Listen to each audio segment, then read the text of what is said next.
Matapos ang 2 araw na Philippine Business Conference and Expo, naghain ng serye ng resolusyon ang Philippine Chamber of Commerce and Industry.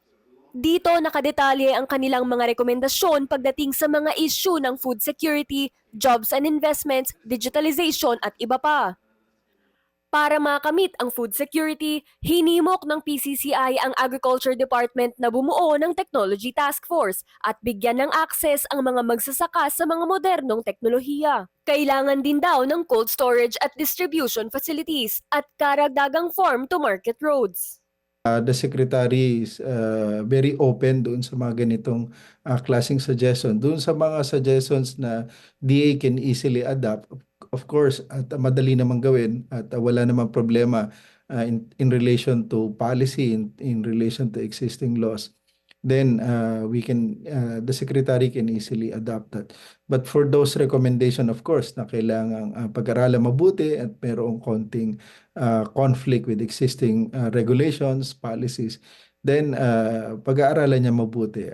Iminungkahi rin ng PCCI ang pagbibigay ng incentives para sa mga mamumuhunan sa green technology at renewable energy na alternatibo sa napakataas na singil sa kuryente.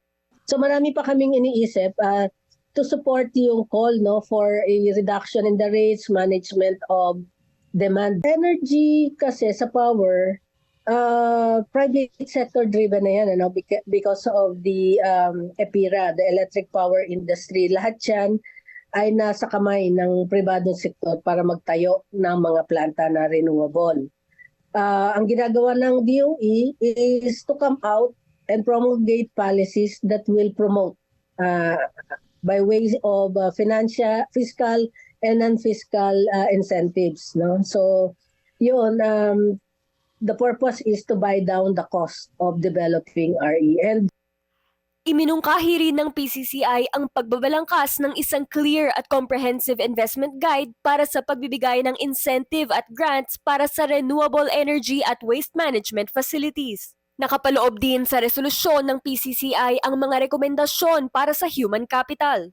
Iminungkahi nila ang pagbuo ng isang Philippine Qualifications Authority upang gawing maswak ang education and skills development ayon sa pangangailangan ng industriya. Humihingi rin sila ng research centers para anila makabuo ng updated na curriculum. Bukod dito, ang pagpapatayo ng Level 3 at Level 4 na ospital sa mga probinsya at paglulunsad ng malawakang kampanya laban sa malnutrisyon. Binigyang diin din ng PCCI ang pagpapatupad ng Digital Governance Initiative para tulungan ang mga LGU na gawing digital ang kanilang serbisyo. Para sa agenda, Sujin Kim, BNC.